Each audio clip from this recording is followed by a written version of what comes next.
Tendo o número legal invocado na proteção de Deus, declaro aberta a presente sessão. Discussão e aprovação das atas da sessão anterior, atas das sessões virtuais de 21 a 25 de junho e de 28 de junho a 2 de julho, corrente ano, bem como da sessão por videoconferência do dia 30 de junho deste ano. Todos aprovam? Aprovada. Aprovada. Registrar as boas-vindas ao juiz convocado, doutor Ricardo Tinoco, exercendo a substituição do desembargador Dilermando Mota durante o período de férias. Seja bem-vindo, doutor Ricardo. Obrigado, presidente. As ausências dos desembargadores Amilcar Maia e Vigílio Macedo, em razão do gozo de férias anteriormente autorizadas. Igualmente, desembargador Expedito Ferreira e desembargador João Rebouças comunicaram a impossibilidade de comparecer à sessão por motivo de saúde. Então, julgamentos. O processo número 1 da pauta é uma ação penal da relatoria do desembargador João Batista Rebouças. Não vai poder ser julgado. Estava inscrito o doutor Rodrigo Fonseca para sustentação oral. Já fica avisado que não será julgado hoje. O número 2 da pauta é revisão criminal 0807-996, requerente João Mateus de Lima Macedo, advogado doutor Inácio Ramos, requerida Justiça, relatora desembargadora Maria Zeneide, revisor desembargador Ibanez Monteiro. Está inscrito doutor Inácio Ramos de Queiroz Neto, para falar pelo requerente. Doutor Inácio está presente, está. Processo em mesa, desembargadora Zeneide? Presidente, está em mesa. Está em mesa. Doutor Inácio fala pelo requerente. Vossa Excelência tem a palavra por até 15 minutos. Obrigado, senhor presidente. Bom dia. Excelentíssimo senhor presidente do Tribunal do Rio Grande do Norte, saúdo a desembargadora Zeneide, a relatora, saúdo ainda os demais embargadores, o meu conterrâneo aqui da Paraíba, doutor Gilson Barbosa, e procurador-geral de Justiça, os colegas advogados que nos assistem. Excelências, no início eu peço todas as vênias pela insistência que tive em fazer essa sustentação oral, não é? Esse processo, na verdade, ele já teve um julgamento, e este advogado não teve a oportunidade de sustentar oral, porque estava cometido da Covid à época, e o STJ determinou que tivéssemos essa oportunidade de trazer alguns elementos importantes, mesmo já havendo o julgamento, que eu tenho certeza que irá refletir no convencimento de Vossas Excelências. Excelências, esse processo trata de uma condenação do senhor João Mateus pelo crime de latrocínio. Esse processo chama a atenção da defesa, eu acredito que é um dos processos mais emblemáticos da história aqui do nosso escritório, que é um crime de latrocínio no qual não houve roubo. É um crime de latrocínio, desembargador Glauber, em que houve a execução das vítimas com 12 tiros. E nada, absolutamente nada foi levado das vítimas. Há uma história de que ele havia vendido um terreno e estava com esse dinheiro. Ora, o cidadão foi para uma festa de moto levar R$ 8.400. Em nenhum momento do processo, em nenhum momento, há um roubo sequer, um único objeto foi retirado da vítima. É bom saber que as vítimas foram baleadas no município de Lagoa Salgada, não é? Eram 2 irmãos, e esse suposto latrocínio, excelência, aconteceu em 2 eventos. Atiraram primeiro 12 tiros nas vítimas, saíram, depois de 40 minutos souberam que eles estavam vivos, retornaram e efetuaram mais vários disparos. Então, veja que não tem nenhuma característica, nenhuma circunstância de latrocínio. Isso é uma execução, isso é um homicídio. Por isso que nós aí discutimos, excelência, essa nulidade, essa questão da incompetência material da juíza de Monte Alegre. Esse processo deveria ter sido julgado pelo tribunal do júri. O tribunal do júri deveria julgar esse processo, e não a juíza. A nulidade é absoluta, a incompetência da matéria. O crime de latrocínio é um crime é um roubo qualificado. tanto que está no capítulo de crimes contra o patrimônio. E nada, Excelência, nada, absolutamente nada foi retirado dessas vítimas. As vítimas estavam com celular, a vítima estava com carteira, corrente de ouro, a moto, não levaram absolutamente nada. E a juíza condenou o revisionado pelo crime de latrocínio. Pasmem, Excelências, a vítima baleada, nós vamos ver lá na frente, ela ainda conseguiu fazer, no primeiro momento, fazer uma ligação do seu celular para sua mãe. Então, absolutamente nenhum objeto foi levado, não é, nesse suposto latrocínio. O que houve, sim, foi uma execução. Um latrocínio com 2 momentos, Excelência. 2 momentos, os executores atiraram 12 vezes nesse cidadão. Saíram depois de 40 minutos, aí o processo, as testemunhas dizem isso, eles retornaram e executaram e finalizaram a execução. O crime é homicídio. Não há que se falar em crime de latrocínio. Esse crime é típico de homicídio. Então, essa é uma característica que não foi vista pela magistrada, né? E também por esse tribunal, data máxima vênia, quando o julgamento da revisão, né? Esse é um ponto, esse é o primeiro ponto. Outro ponto é que essa decisão, a sentença proferida pela juíza, é totalmente desprovida das evidências dos autos. Vejam, Excelências, outro absurdo. A juíza fundamenta sua sentença, desembargador Vivaldo, a juíza fundamenta sua sentença através de um único depoimento de um cidadão que é duplamente incapaz, desembargador Glauber. O único depoimento que se viu, que a juíza disse que uma testemunha ocular era um rapaz que é menor e problemas gravíssimos mentais. O cidadão tem problemas gravíssimos mentais e a juíza, ela por vezes, tomou por base apenas o depoimento desse cidadão. Tem laudos aí no processo, por exemplo, folhas 83, 84, 85 e 86, laudos que dizem que esse cidadão não tem condições de estudar, que o problema cerebral dele era tão grande que ele não conseguiu andar na infância. A mãe, em seu depoimento, tem um depoimento da mãe nos autos, folhas 37. O depoimento da mãe diz que ele tem problema de deficiência, ele tem problema de esquecimento. Ele é menor e tem problema mental. E esse cidadão foi a única testemunha que a juíza se utilizou para condenar o réu. Não há outra prova, não há outra testemunha nos autos. Eu vi no acordo que disse que, tudo bem, essa testemunha não tem serventia realmente, não teria serventia. Mas as outras testemunhas comprovam. Nenhuma linha de outro depoimento, tanto na sentença como no acordo aqui proferido, citou um único depoimento de qualquer testemunha, dizendo que o revisionado participou do crime. Apenas, então, somente o menor. E o menor, pela deficiência, eu acredito, ele sempre trouxe contradições nesse processo. Por exemplo, eu trago o depoimento dele nos autos, no qual o mesmo diz que, abro aspas, que em nenhum momento viu alemão com pistola, apenas revólver. Ou seja, ele disse que não viu alemão com pistola, desembargador Ricardo, apenas com revólver. E a perícia diz que a morte das vítimas foram com 2 armas, uma pistola e um revólver. Eles receberam tiros de revólver e de pistola, e a testemunha ocular disse que só viu o revólver. Então, quem atirou com a pistola? E esse cidadão revisionado encontra-se preso há 2 anos e 5 meses. Ainda assim, o acórdão, por exemplo, ele diz, não, a juíza não fundamenta sua decisão com base no depoimento deste incapaz. Fundamenta, e é o único fundamento, Excelências. O que diz a juíza na sua sentença, abro aspas, em reforço, consideram as declarações do adolescente Franklin, que estava com o acusado no momento do crime, e detalhou de forma robusta, com coerência e firmeza, o rapaz que tem problema cerebral, que agora estão dizendo que ele não tinha condições de depor, ele prestou, segundo a juíza, o depoimento dele foi com coerência, firmeza, tanto que perante a autoridade policial como em juízo, todos os fatos que resultaram na morte dos 2 adolescentes apontou com toda a convicção que o acusado foi o autor do crime.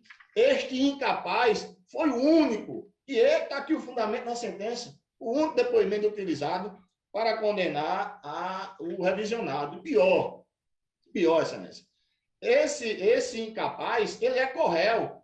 ele sequer poderia depor. Isso aí é jurisprudência pacífica do STJ e do STF. Eu trago a ação penal 697 do Rio de Janeiro, do STJ, e a ação penal 923 do STF, que diz o seguinte: a jurisprudência pacífica desta Corte, do STJ, veda a possibilidade de oitiva de corréu, seja na condição de testemunha ou informante. Essa sentença é absolutamente nula.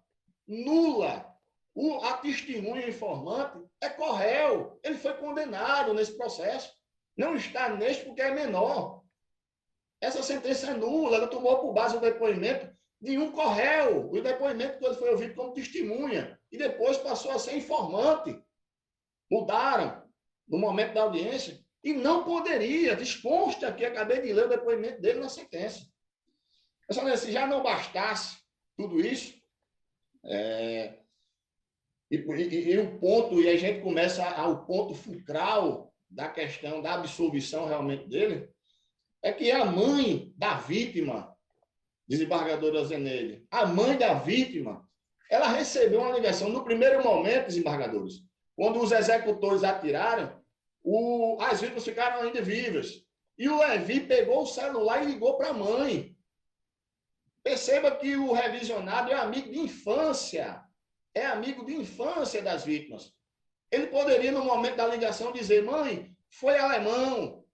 Mãe, foi João Mateus. E ele não disse. O que foi que a mãe disse? Quando ele ligou baleado, espancado para a mãe, o que foi que a mãe disse aqui? O depoimento da mãe, folhas 30. Que Levi também disse que tinha apanhado e que tinham levado a sua motocicleta de Luiz. Que a ligação estava ruim, porém a declarante ainda conseguiu ouvir Levi dizer que estava na estrada carroçável. Excelências, pelo amor de Deus, a vítima poderia ter dito, no único momento que teve de ligar para sua mãe, a vítima poderia ter dito: mãe, quem atirou foi alemão, não foi alemão, mas por que não foi alemão? O processo aqui informa quem foi que matou, quem possivelmente teria matado as vítimas. Perceba que há um depoimento do policial João Maria.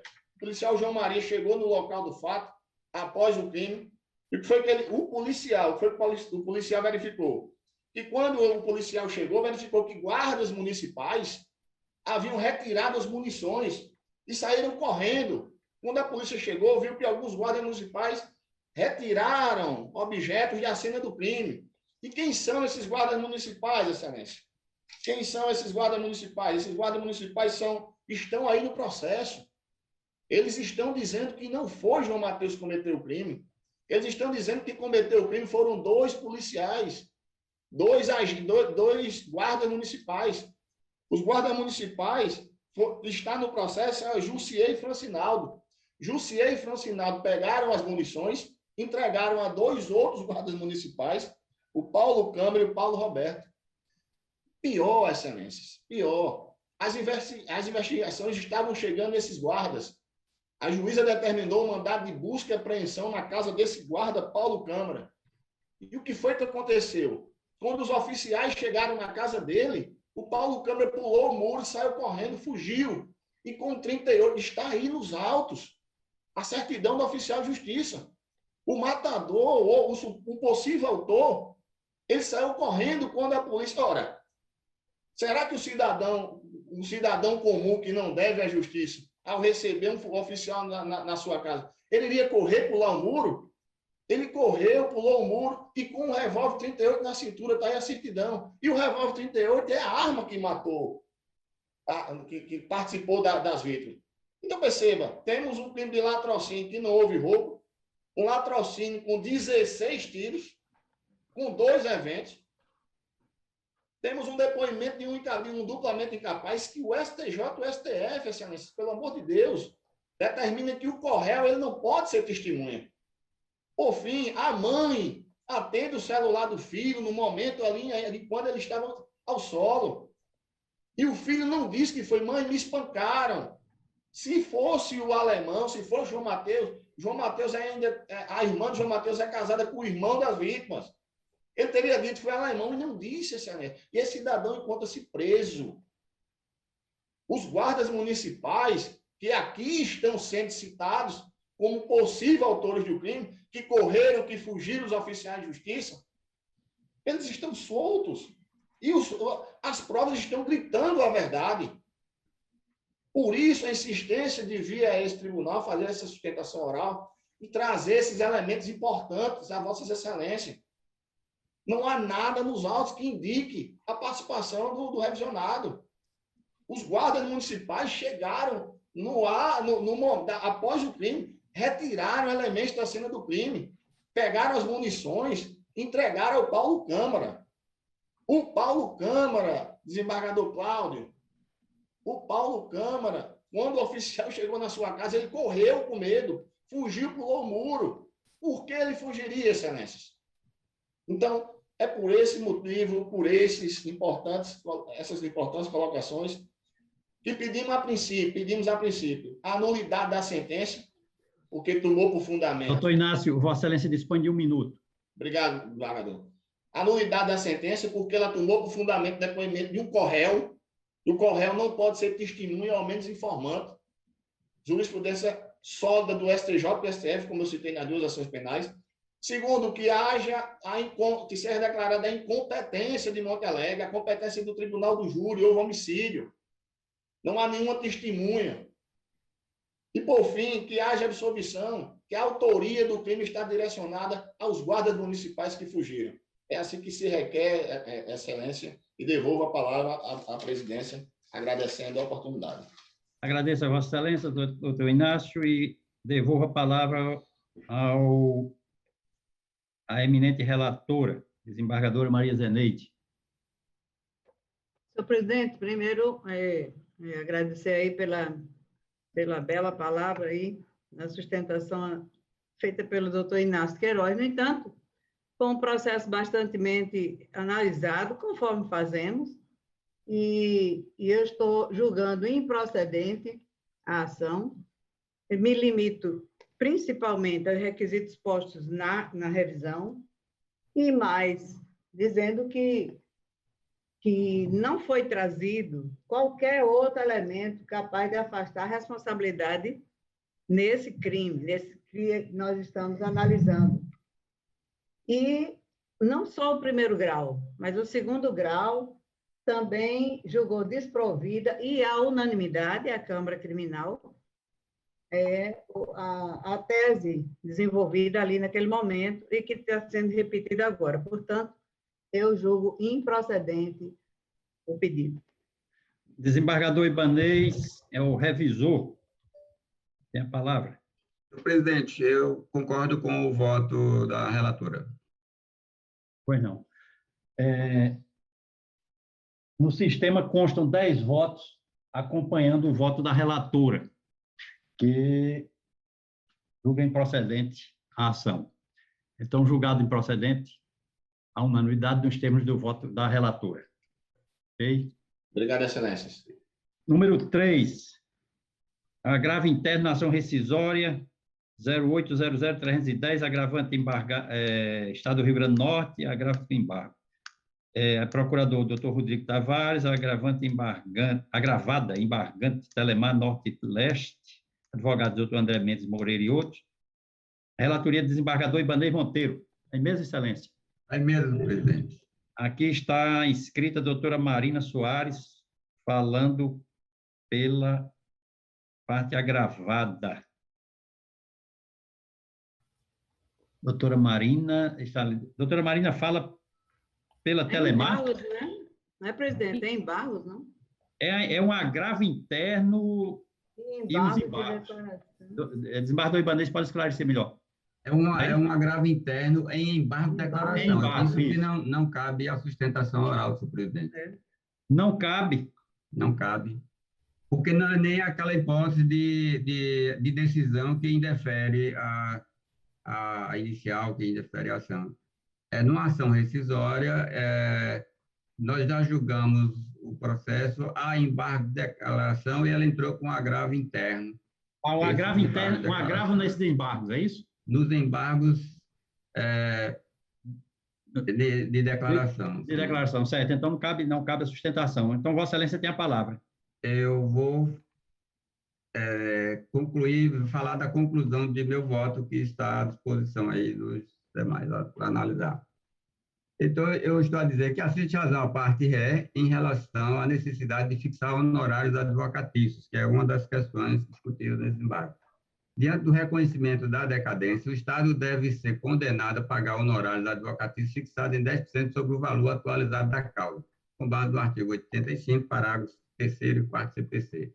E aí meu voto é por prover o agravo interno e acolher os embargos de declaração para condenar o Estado a pagar honorários advocatícios fixados em 10% sobre o valor atualizado da causa, mesmo ela não podendo fazer a sustentação oral, mas a pretensão dela está sendo acolhida por meu voto. Pela ordem, senhor presidente, só um esclarecimento. Eu sou advogada da Telemar. Só um esclarecimento. Bom dia a todos. Os embargos de declaração são da Telemar e eles só tratam da omissão em relação à condenação em honorários, mas o agravo interno é do Estado do Rio Grande do Norte. Aí, nesse caso, pelo que eu entendi, o desembargador Ibanez está negando o provimento aos embargos ao agravo interno do Estado do Rio Grande do Norte, certo? Voto por desprover. Vou ler, doutora. A pesquisa não viu, mas tudo bem. Tanto exposto, voto por desprover o agravo interno e acolher os embargos de declaração. Ótimo, obrigada. Esclarecido. Okay. Pronto. No sistema há 13 votos acompanhando o voto do relator. Então, proclamo a unanimidade, julgado dos termos do voto do relator. O número 4, também da relatoria do desembargador Ibanez, o agravo interno, a ação rescisória, agravante Sindicato dos Trabalhadores em empresa de crédito de Mossoró, advogado Dr. Everson Kleber, agravados Almir Bezerra de Souza e outros, advogado Dr. Jefferson Freire, relator do desembargador Ibanez, Dr. Everson Kleber de Souza, está inscrito para falar em nome da parte agravante. Aqui, o desembargador Ibanez pode esclarecer, mas parece que aqui Nessa hipótese, presidente, cara, porque é um agravo interno, a decisão que indeferiu a rescisória. Isso. Então, doutor Everson está presente. Doutor Everson, Vossa Excelência tem a palavra e dispõe de até 15 minutos. Doutor Everson, está nos ouvindo? Se o senhor preferir passar para o seguinte, que é um processo destacado para discussão, eu posso pedir para informar que entrar em contato com o doutor Everson. O doutor Everson, ver se ele consegue, ele não está conseguindo acessar. Então, o 5 é a revisão criminal, requerente José Teto da Silva Júnior, advogado doutor Zé Eliano Duarte, requerida à Justiça, relator desembargador Cornélio, revisor desembargador Mauri, destaque da desembargadora Judite Nunes, para discussão em sessão por videoconferência. Eu não fiz esse destaque, não. O que consta aqui, né? Interessante, é o que consta aqui. Então... Vossa Excelência está falando em qual número, hein? O 5, é da relatoria do desembargador Cornélio. Porque o meu tem aí. Pelo que eu recebi aqui, tem voto do desembargador relator, desembargador Cornélio, acompanha o desembargador Mauri, desembargadora Judite e desembargador Cláudio. Eu queria saber o que é o voto divergente, senhor presidente. O meu está aí. O meu aí tem voto divergente. Está aí. Só que em vigílio que sai o meu. Divergente tem aqui, desembargador Expedito, desembargador Rebouça, desembargador Amilcar, Virgílio, Zeneide, Ibanez e Glauber. A divergência seria em quê? Na preliminar? Aí tem que dar o voto aqui. Pela ordem, presidente. Eu acompanho o relator também nesse caso. Consignei. Então, vamos ver aqui o que está registrado. Tem 7 aqui no sistema discordando. Virgílio, Amilcar, João Rebouças, Expedito, Maria Zeneide, Ibanez e Glauber. No sistema. Então, não foi atualizado, certamente. No meu caso, senhor presidente, eu estou votando, eu supero a preliminar e julgo improcedente a ação revisional. Então, está me acompanhando. Não, julgando improcedente. Você está julgando procedente. Sim, procedente, procedente em parte. Certo, improcedente, está certo. Concordando parcialmente. É semelhante ao de Glauber. Eu supero a preliminar, mas julgo improcedente a revisional. Aí a minha está de acordo com o parecer do Ministério Público no mérito, né? Então, vamos ter que atualizar isso aqui. Desembargador Cornélio julga parcialmente procedente o pedido. É isso, desembargador Pardal? É isso mesmo, nos termos do voto do parecer do Ministério Público. Certo. Só que o Ministério Público apresentou a preliminar que está sendo superada, mas no mérito, meu voto está de acordo com o parecer. Aí o revisor, desembargador Amaury, Eu estou acompanhando o relator, senhor presidente. está acompanhando aqui. Destaque Desembargador Amaury, desembargadora Judite, desembargador Dilermando, desembargador Cláudio. Acompanha o relator. Então, 4 aqui. Chama a atenção, inclusive, o desembargador relator traz, na fundamentação do seu voto, precedentes, inclusive da minha relatoria, nesse mesmo sentido, senhor presidente. Certo. Aí, divergindo. Presidente Gilson, o voto de Gilson, ele acompanha parcialmente, mas ele acompanha parcialmente porque ele concorda com a preliminar, mas no mérito ele julga improcedente. Então, é o mesmo voto, é o mesmo voto do relator, não é isso? É o mesmo voto nosso, da divergente do relator, o mesmo voto do meu, tal. O de Saraiva, que eu não sei.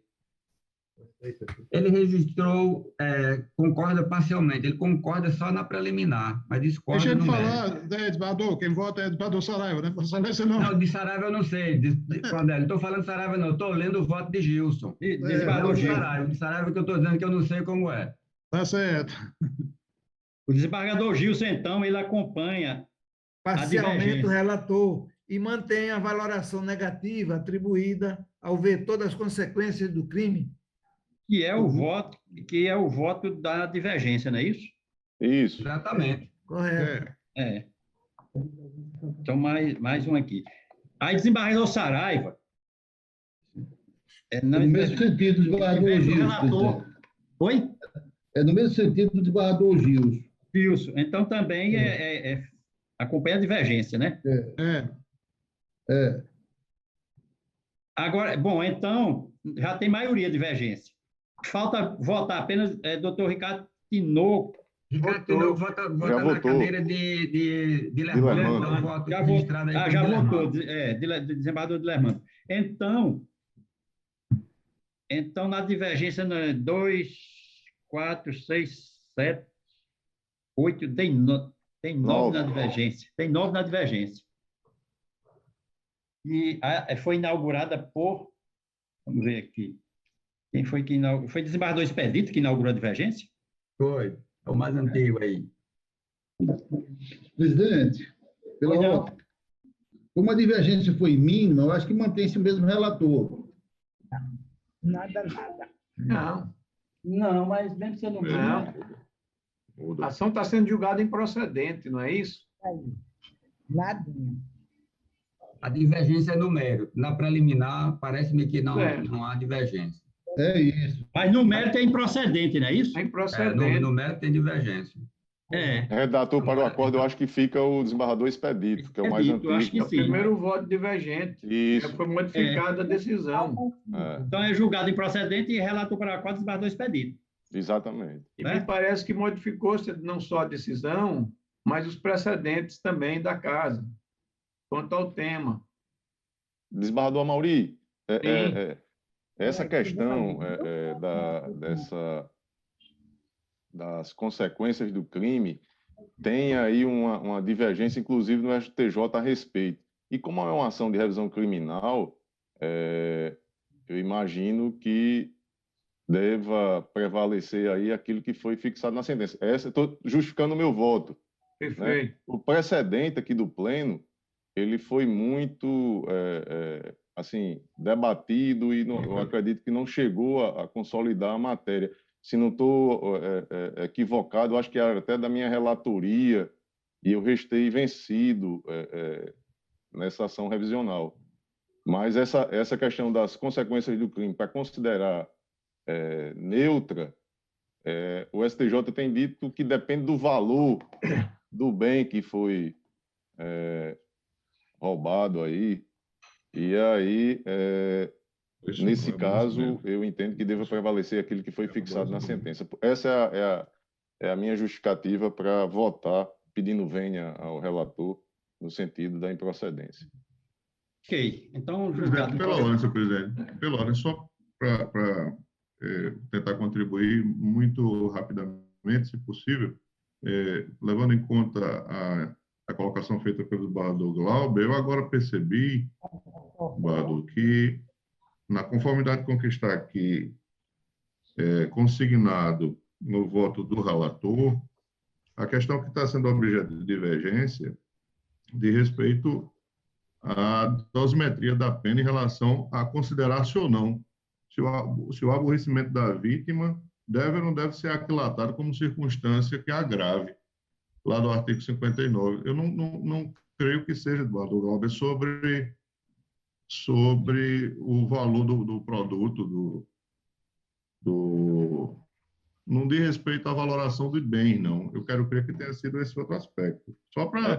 É uma leitura que Vossa Excelência faz e que eu respeito, doutor Ricardo, mas eu fiz uma leitura diferente. Inclusive, está na ementa aí do voto do relator, aborrecimento e prejuízo patrimonial. Então, o aborrecimento decorrente desse prejuízo. Mas eu respeito a leitura que Vossa Excelência faz. Eu estou só tentando contribuir para esclarecer. Eu propriamente entendi que o aborrecimento era em termos gerais, não é? Mas concordo que pode haver uma leitura distinta. Estou só tentando... Certo. Então, julgado improcedente e o relator para o acordo é desembargador expedito. Então, voltando ao número 4, doutor Everson, vamos ver se ele conseguiu. Parece que agora ele conseguiu. Está nos ouvindo? Agora deu certo, estou ouvindo. Estão me ouvindo? Estamos ouvindo. Então, Vossa Excelência tem a palavra e dispõe de até 15 minutos. Tá certo, eu vou ser até mais breve do que isso, viu, Prata? Excelentíssimo senhor doutor desembargador presidente do Egrégio Tribunal de Justiça do Estado do Rio Grande do Norte, desembargador relator, demais desembargadores deste egrégio colegiado, colegas advogados, serventuários da Justiça, agradeço aí até a atenção dos serventuários que ligaram para mim aqui para resolver o problema. Minhas saudações, obrigado, agradeço bastante. Trata-se de ação rescisória ajuizada pelo Sindicato dos Trabalhadores em Empresas de Crédito de Mossoró e região, Sintec, visando a rescisão do comando decisório transitado em julgado em 8 de agosto de 2018 da lavra da 2ª Câmara Civil deste egrégio Tribunal de Justiça, em razão da responsabilização civil do ente sindical advinda de sua omissão ao não incluir os agravados como beneficiários em demanda judicial ajuizada na Justiça do Trabalho. O objeto desta ação na Justiça Obreira, que foi ajuizada no ano de 1991, postulava direito adquirido ao reajuste de salários, vencimentos, soldos, proventos e pensões pelo índice de 26,05% relativo ao URP, que é a Unidade de Referência de Plano, de fevereiro de 1989, conhecido naquela época pelos planos econômicos. Entretanto, o Supremo Tribunal Federal, através do controle concentrado de constitucionalidade, no bojo de uma ação direta de inconstitucionalidade de número 694-1 do Distrito Federal, assentou que inexiste direito adquirido ao reajuste de salários, vencimentos, soldos, proventos e pensões pelo índice de 26,05% relativo ao RP de fevereiro de 89. Pois bem, em que pese a natureza da decisão rescindenta ser atinente à responsabilidade civil, o juízo determinou que a condenação referente aos danos materiais a serem apurados em fase de liquidação de sentença, que é o que está agora, devem corresponder exatamente às quantias que os agravados, nesta ação primitiva na Justiça Obreira, tinham direito em função das mudanças dos planos econômicos, com base no direito ao reajuste exatamente de saldos, vencimentos, soldos ou proventos e pensões pelo índice de 26,05% relativo ao RP de fevereiro de 89. Tudo sob o fundamento de que lhe fora sonegado o direito de receber esse crédito, por inação do sindicato ora agravante, em não incluir os agravados no polo ativo da ação proposta em desfavor da Caixa Econômica Federal. Veja bem, doutos desembargadores, a liquidação de sentença em curso no processo está se desenvolvendo com amparo em um direito que foi extirpado do nosso ordenamento jurídico pátrio, assentado pelo Supremo Tribunal Federal através de uma ação direta de inconstitucionalidade. Observem que tanto o dano moral quanto o dano extrapatrimonial reconhecidos na decisão recidenda, que é o fator para que haja liquidação dessa sentença, são frutos de uma pretensão deduzida sobre um direito inexistente, consoante já assentado pelo Supremo Tribunal Federal. Inclusive, tal direito se constitui, segundo a sentença em liquidação, frise-se, como um único e exclusivo parâmetro para apurar a liquidez da decisão. Na decisão, diz que esse valor será apurado em liquidação de sentença. E o parâmetro é esse direito inexistente.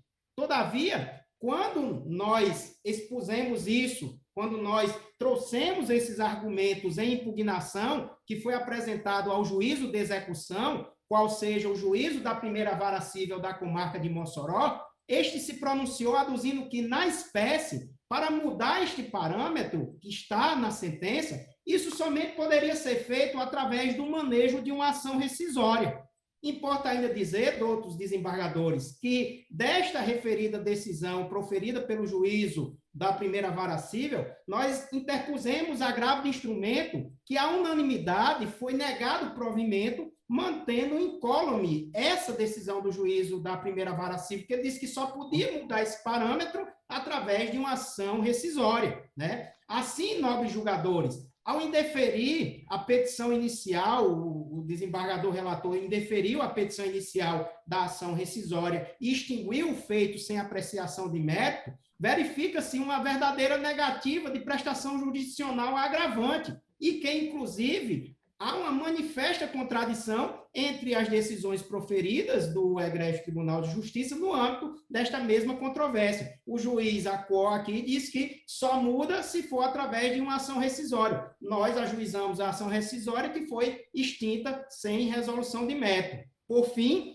o artigo 966, inciso 5 do Código de Processo Civil, ele destaca que a decisão de mérito transitada em julgado pode ser rescindida quando violar manifestamente uma norma jurídica. No caso em apreço, o dispositivo da sentença que condenou a parte agravante à reparação de danos fixou como parâmetro de liquidação um direito que foi extirpado no nosso ordenamento jurídico pátrio pela medida provisória de 32/89, que foi convertida em lei pela lei número 7.730, de 31 de janeiro de 89. Então, ante ao que eu expus, eu venho requerer, né, pelo conhecimento e provimento deste agravo, para que seja recebida a inicial da ação rescisória, apreciando os pedidos introdutórios nela contido e ato contínuo, que seja determinada a citação dos agravados para dar regular prosseguimento ao feito. Nestes termos, peço deferimento, agradeço a atenção de todos, são essas as minhas exposições. Agradeço, doutor Everson, e devolvo a palavra ao desembargador Ibanez Monteiro. Senhor presidente, meu voto pelo desprovimento do agravo, como já se presumia, porque senão é um agravo interno. Se eu tivesse me convencido de mudar o entendimento, o agravo nem estaria em julgamento aqui no pleno. Mas no quarto parágrafo da decisão, eu esclareço por que fundamento jurídico pelo qual eu não admiti a ação rescisória. E eu cito, a decisão rescindenda não se fundamentou no Decreto-Lei 2.335, de 87, medida provisória 32 de 89, ou na Lei 7.730, de 89, como mencionou o sindicato recorrente na inicial desta rescisória. A demanda originária discute reparação por danos materiais e morais por falha na atuação do sindicato em questão, implicando em perda de uma chance. Após a devida instrução, o juiz sentenciou o processo, reconhecendo que o erro cometido pelo sindicato causou danos patrimoniais e morais aos autores, tendo esta corte desprovido a apelação interposta, mantendo as condenações com base no artigo 159 do Código Civil de 16.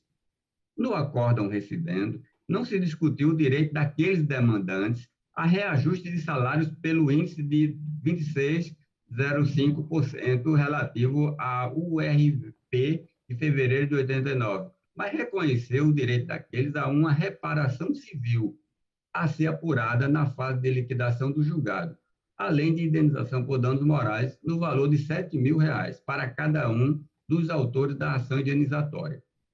Então, por esse fundamento é que eu concluí, senhor presidente, que a ação rescisória aqui não tem o mesmo fundamento que foi citado pelo sindicato, são matérias diferentes. Inclusive, essa ação foi discutida e julgada lá na Justiça do Trabalho, que era uma reclamação trabalhista que agora se pretende rescindir. Então, meu voto,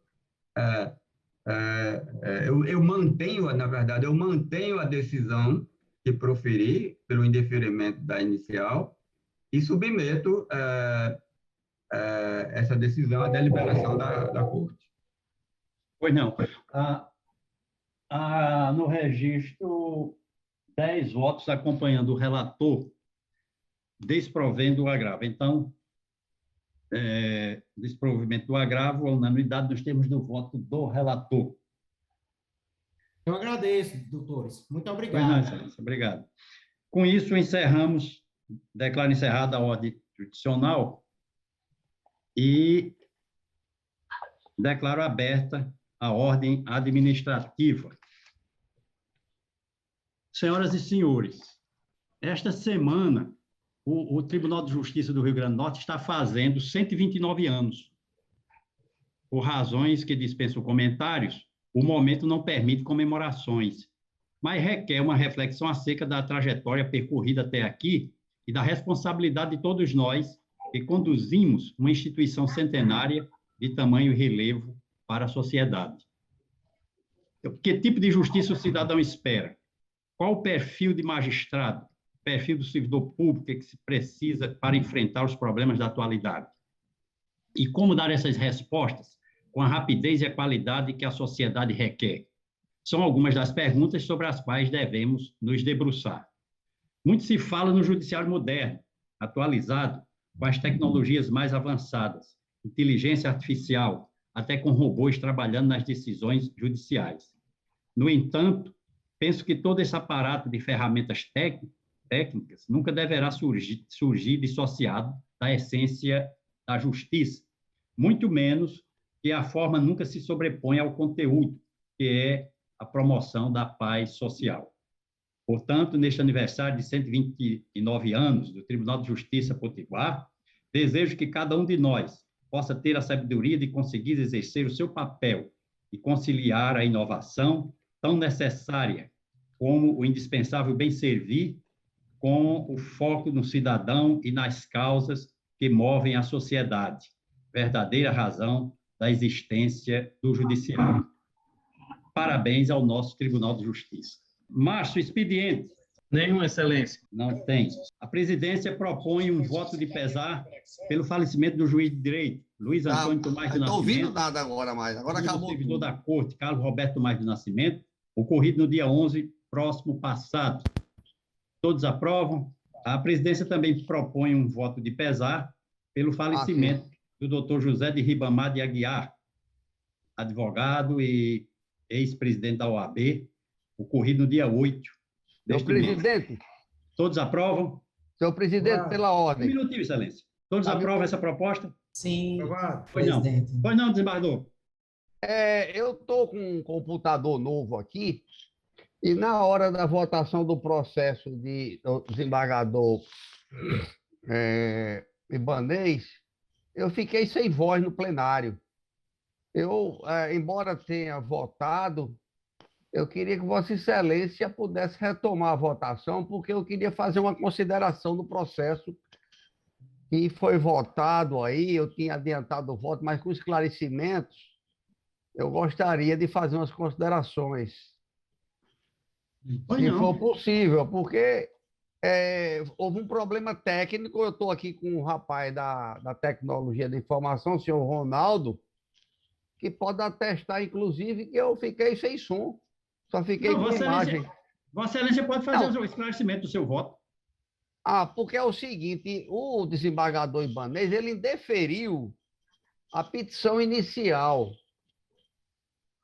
Eu acho que não é o caso de indeferimento da petição inicial, mas sim indeferimento da ação rescisória, que ele faz admissibilidade com base no 966 do Código de Processo Civil, porque a petição inicial, ela preenche os requisitos. E é tanto que ele foi ao mérito.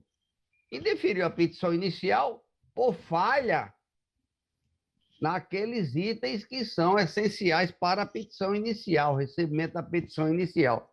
Então, não estou aqui discordando da argumentação dele que não seja caso de rescisória. Mas o caso de rescisória não se confunde com o indeferimento da petição inicial. Seria o indeferimento da ação rescisória monocraticamente, o que é possível. Então, eu queria levantar essa questão aí para o ilustre relator, Márcio Mavênia, porque consta aqui no relatório dele que o agravo interno da decisão monocrática quem deferiu a petição inicial. Então, pelo que se vê na própria legislação e no STJ, é possível, sim, o relator, inclusive eu tenho aqui decisões do STJ a respeito disso, muito claras sobre essa questão processual. Né? De formas que eu queria ouvir o relator a respeito dessa questão. Pois não, desembargador Ibanez. Senhor presidente, só um instantinho para eu verificar aqui, inclusive, esse argumento do desembargador Cláudio. Eu tenho aqui uma decisão do STJ, indeferimento dele dá por decisão monocrática, possibilidade. O regimento interno do STJ autoriza o indeferimento liminar da ação rescisória. Não é da petição inicial, é só uma questão aí de... Faz sentido, penso que faz sentido o que o desembargador Glauber está dizendo. E acompanho Vossa Excelência nesse sentido, com essa consideração. Tem momento que eu não debater com o desembargador Cláudio, porque tem momento que ele diz que eu sou muito técnico, muito processualista. Agora está me devolvendo isso aí, porque isso é uma demonstração de tecnicidade e de direito processual de quem sabe das coisas. É porque eu sou mais velho que você. Nem parece. Com a consideração colocada, senhor presidente, eu acompanho um relator pelo indeferimento da ação rescisória.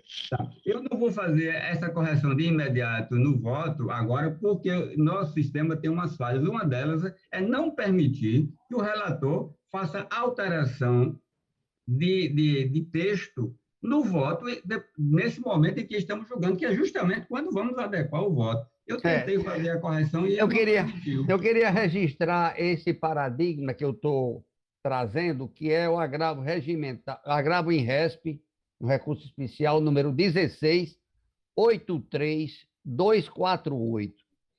1683248 do Rio Grande do Sul, da relatoria do ministro Luiz Felipe Salomão. Também tem no mesmo termo do ministro Cuquina, Sérgio Cuquina, entre outros. Ok? Obrigado, senhor presidente, pela atenção. Eu estou agora no ar novamente. Ok, desembargador Cláudio, já que Vossa Excelência estava fora do ar, eu estou lembrando apenas que a presidência propôs voto de pesar pelo falecimento do doutor Luiz Antônio e um voto de pesar pelo falecimento do doutor Zé de Ribamar, de Aguiar. Ok? Na pauta administrativa, a presidência, o número 1, nos termos do artigo 3º da Lei 9.657, 26 de setembro de 2012, que dispõe sobre a contratação temporária de pessoal no serviço público do Poder Judiciário, solicita autorização do Pleno para a contratação por tempo determinado de um bibliotecário, um museólogo e um historiador para atender às necessidades do Núcleo Permanente de Avaliação e Gestão Documental, Informações e Dados Públicos, no GEDID. Todos aprovam? Autorizam? Ok. Número 2. A indicação de magistrados. Submeter à apreciação do Pleno a indicação de 2 magistrados para compor o Conselho Diretor do Fundo Estadual de Segurança dos Magistrados, FUNSEG, instituído pela Lei Estadual 9.920, de 24 de dezembro de 2014. Eu estou sugerindo os nomes do doutor João Por Deus, juíza auxiliar da presidência, e doutor Fábio Ataíde, auxiliar da vice-presidência. Todos concordam? Número 3, a minuta de resolução sobre alteração da estrutura organizacional do Poder Judiciário do Estado do Rio Grande do Norte. E aqui é só fazendo ajustes das atribuições, porque havia algumas distorções, a divisão de gestão estratégica, etc. Foi distribuído cópia, aqui não se está exonerando, nem nomeando ninguém, nem criando cargo, só uma reorganização. Todos de acordo?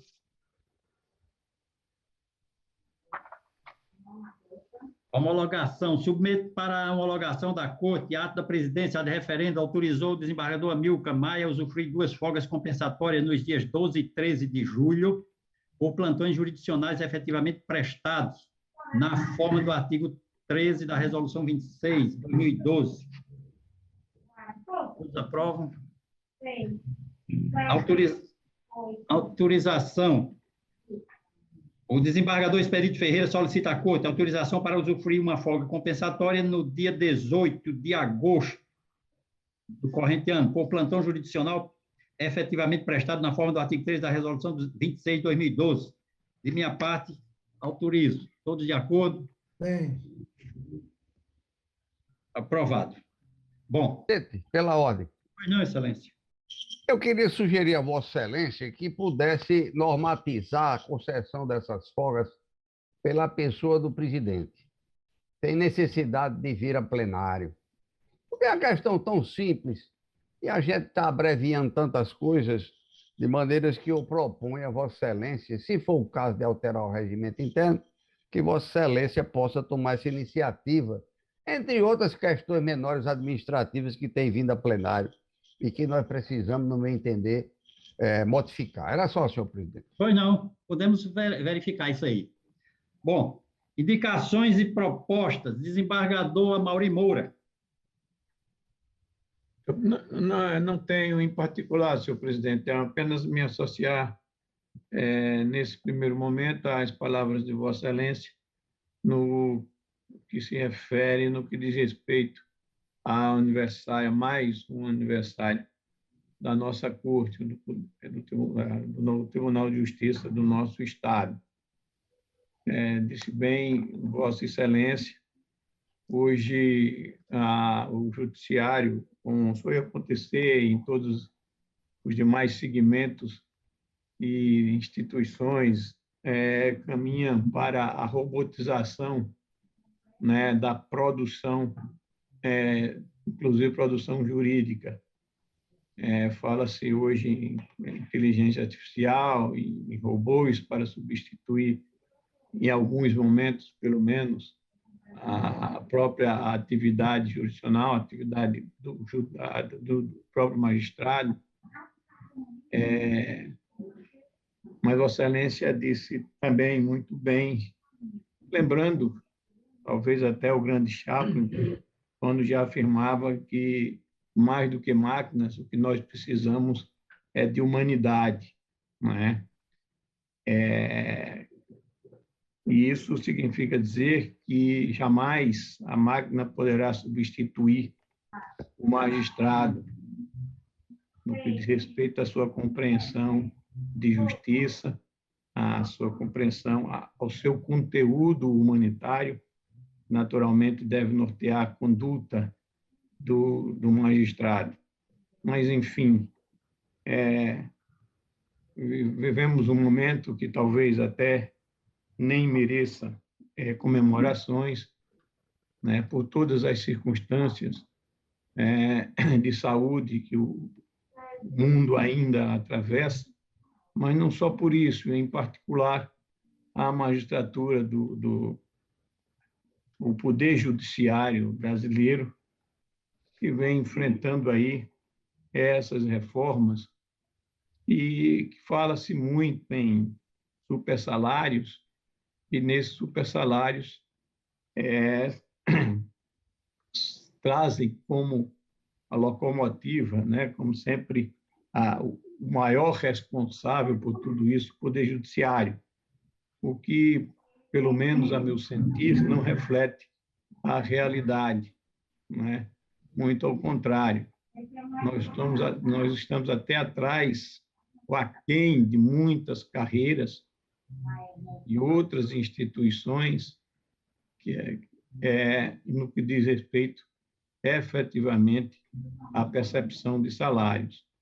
Mas, enfim, eu disse até ontem mesmo, conversando com um colega do primeiro grau, e isso passa, né, à margem da nossa tolerância, porque o próprio judiciário, através dos seus órgãos de representação, silencia quanto a isso, não é? E nós carregamos esse fardo como se fosse o grande peso de gastos desnecessários, inúteis, que se propalam por aí, entre outras instituições, mas sempre o perdulário é sempre o judiciário. De maneira que, realmente, com esse adendo, que até nos impede mesmo de celebrarmos uma data tão significativa para nós, mas, de qualquer forma, eu me associo, sim, às palavras de Vossa Excelência, relembrando que jamais a máquina poderá substituir o magistrado. Isso é uma preocupação que eu tenho, porque cada vez mais se pensa em robôs, se pensa em robotizar a atuação do julgamento, a atuação humana do juiz, e isso preocupa no sentido não só de uma cápsula minúscula para a própria atuação do magistrado em si, a formação intelectual e humana do magistrado em si, mas para a própria sociedade, não é? Eu penso que a aferição, essa discussão, o tete-a-tete com as partes, com os advogados, isso contribui, sim, para a formação de um julgamento que possa refletir, sim, a aplicação da justiça.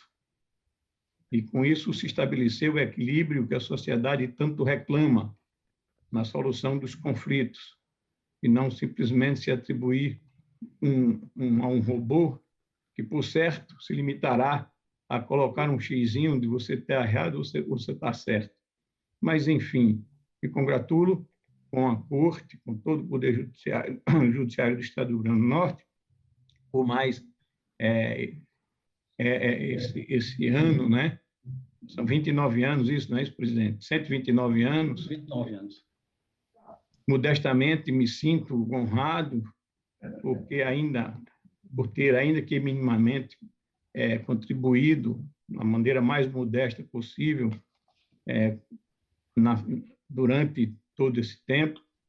Já se vão 43 anos de magistratura, pelo menos tento exercê-lo com afinco e, sobretudo, com responsabilidade, a exemplo de todos nós. Não estou me destacando aqui absolutamente dos demais, muito pelo contrário, de todos, o mais modesto, reconheço que eu sou o próprio, mas, enfim, e no mais, me associo, senhor presidente, também, como já o fiz coletivamente, a lamentável ocorrido o nosso colega Luiz Antônio e o doutor José de Ribamar de Aguiar.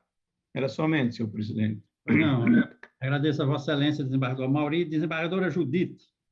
Excelência, eu me associo às moções feitas por Vossa Excelência, a palavra de Vossa Excelência em relação aos 129 anos do Tribunal de Justiça, concordando também com a fala do desembargador Amauri, salvo na contribuição modesta dele.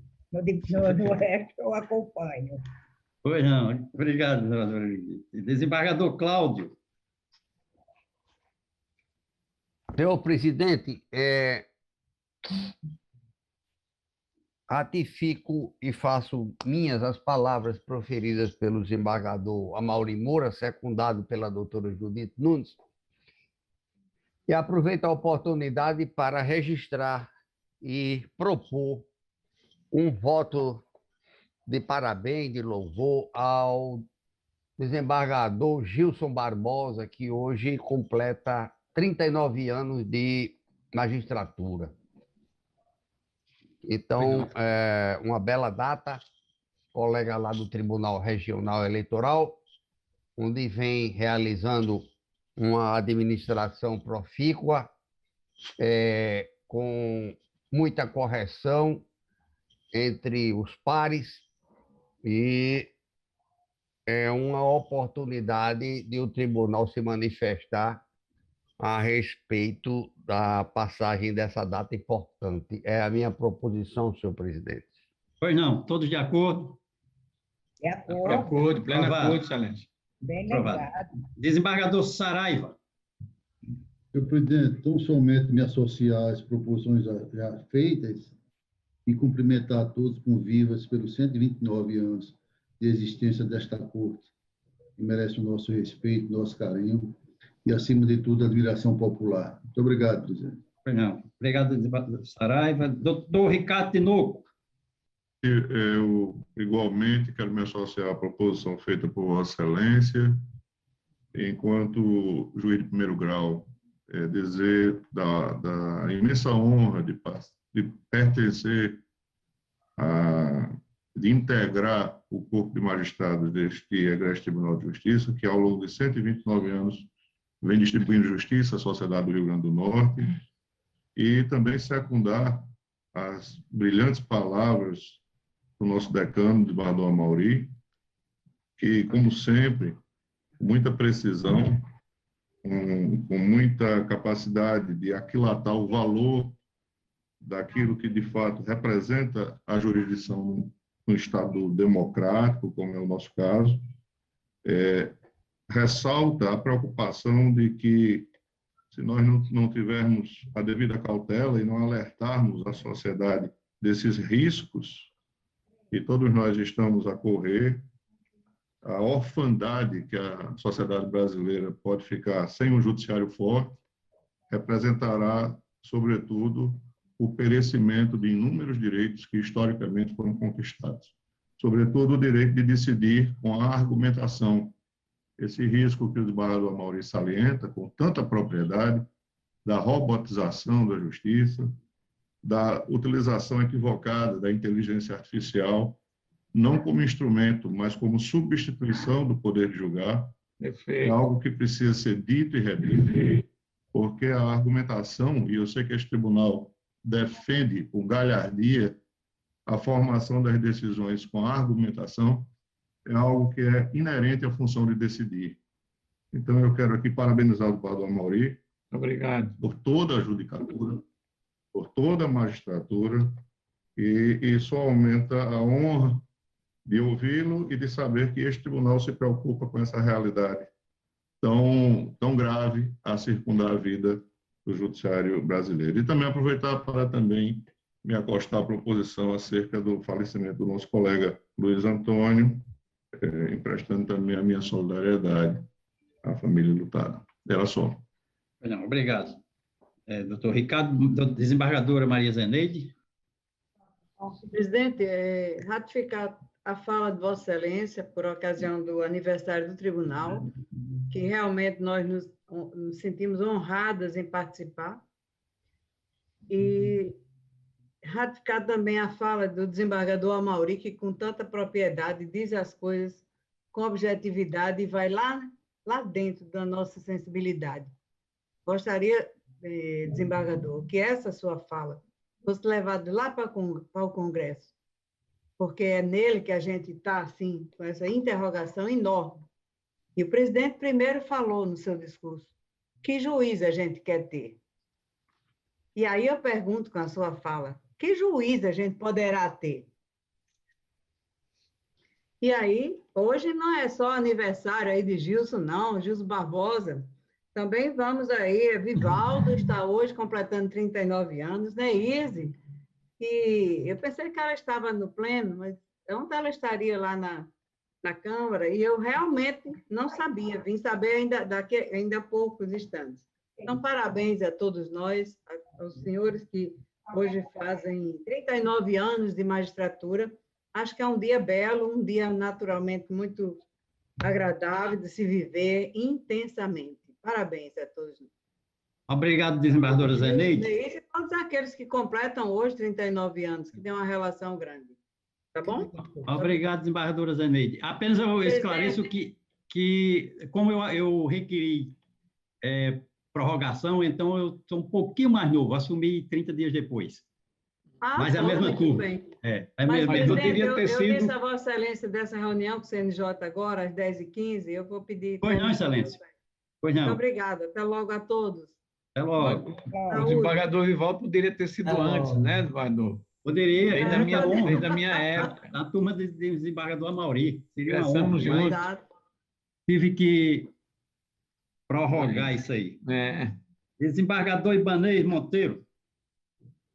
Presidente, eu me associo a todas as proposições feitas por Vossa Excelência, às homenagens sua e dos demais que se pronunciaram sobre o aniversário do Poder Judiciário do Rio Grande do Norte, e também aos votos de pesar pelo falecimento de nosso colega magistrado e do advogado Dr. José Ribamar de Aguiar. E proponho, então, um voto de homenagem a essa turma de magistrados que aniversaria neste período. Vou incluir Vossa Excelência, porque uns 30 dias não dá para fazer a homenagem junto com a turma, para não distanciar Vossa Excelência de sua turma que ingressou no mesmo período. Então, é um tempo de magistratura muito interessante. Enquanto o tribunal faz 139 anos, essa turma faz 39. Mas, mesmo assim, a contribuição para o exercício e a prestação jurisdicional que o Poder Judiciário faz, parece-me que conta com a participação relevante desses nobres colegas magistrados na dedicação de, para alguns, metade da vida, para outros, quase metade da vida, ou pelo menos metade da vida profissional dedicadas exclusivamente a essa atividade de julgar e de distribuir justiça com os cidadãos. Meus cumprimentos a Vossa Excelência e aos demais que têm o prazer de fazer essa comemoração. A maioria, eu acho, se não a maioria, mas boa parte dessa turma ainda em atividade. É só, senhor presidente. Pois não, muito obrigado, desembargador Ibanez. Desembargador Glauber. Senhor presidente, eu tenho uma proposição aí de um voto de pesar em razão do falecimento de uma conterrânea, Zilda Lopes do Rego, ocorrida aí no último dia 8, ela que foi a primeira mulher a ocupar a Secretaria de Educação do Estado do Rio Grande do Norte. Então, eu trago aqui essa proposição e que, se aprovada, seja encaminhado aí aos seus familiares. Ela que muito orgulha aos seus conterrâneos, então agora partiu e deixa aí um legado, né, que não pode ser esquecido, e essa é uma homenagem pequena, singela, que o Poder Judiciário imagina que possa fazer. Pois não. Todos aprovam? Vamos. Aprovada a unanimidade. Senhor presidente, e além disso, eu quero me somar a todas as proposições iniciadas aí por Vossa Excelência, em especial a sua fala do desembargador Amauri, e dizer que parabenizar aos servidores, estagiários, terceirizados, esses que se somam aos magistrados e que fazem o Poder Judiciário chegar até o jurisdicionado. Eu, que há apenas 8 anos integro aqui o Poder Judiciário Potiguar, eu tenho muito orgulho de fazer parte, tenho uma sensação de pertencimento, e é uma instituição que há 129 anos orgulha a todos. Então, parabéns todos os magistrados, servidores, estagiários e terceirizados. Era isso, presidente. Obrigado. Não, agradeço ao desembargador Glauber. Desembargador Gilson Barbosa. Presidente, o desembargador Cláudio e outros mais nos salvaram, a mim e a Vossa Excelência, da deselegância de fazer alusão ao aniversário de 39 anos de magistratura. Vossa Excelência faz parte da turma e de outras tantas, que é de conhecimento de todos, que Vossa Excelência foi aprovado 2 ou 3 vezes, não sei exatamente quantas, no concurso aqui, e enobrece a magistratura do nosso Estado. Eu quero só externar os meus agradecimentos a todos os colegas que aprovaram essa moção, essas congratulações, e dizer que toda essa turma, com exceção dos que já faleceram, dos que se aposentaram e dos que migraram para outras justiças, como é a federal, todos têm um comprometimento com o judiciário, todos pensam no melhor e na modernização, como falou o desembargador Mauri e Vossa Excelência também. Muito obrigado de coração pelos cumprimentos, mas Vossa Excelência também é participante ativo dessas comemorações. Muito obrigado a todos. Muito obrigado, desembargador Gilson. Com muita honra participo da turma, mas Vossa Excelência enobrece muito mais essa turma. Desembargador Cornélio. Sem proposição, senhor presidente. Só me associar já feito. Pois não. Senhor presidente. Muito obrigado. Pois não, desembargador Cláudio.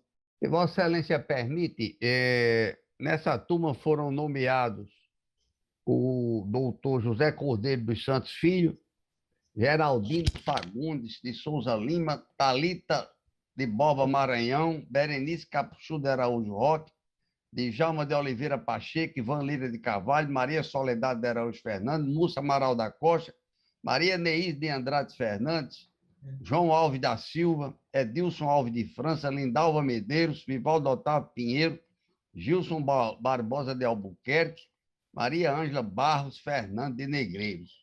Embora alguns estejam na ativa e outros já faleceram, mas outros também aqui estão aposentados, de maneira que eu registro aqui os nomes dos valorosos colegas e dos colegas e das colegas que constam aqui nesses 15 nomes que me enviaram. Era só, senhor presidente. Obrigado pela atenção. Agradeço a Vossa Excelência a lembrança. Não há mais... Senhor presidente? Pois não, doutora Elaine. Obrigada. Gostaria rapidamente de me associar, como fiz, né, a todas as moções apresentadas, destacar que o doutor José Ribamar de Aguiar foi integrante do Ministério Público, né, além de terminar participando da Ordem dos Advogados do Brasil, teve uma atuação bastante destacada no Ministério Público Potiguar, assim como também integrou os bancos da Universidade Federal do Rio Grande do Norte como professor. Então, realmente foi uma perda para a cultura jurídica que nós também nos associamos e reforçamos aqui nesse momento.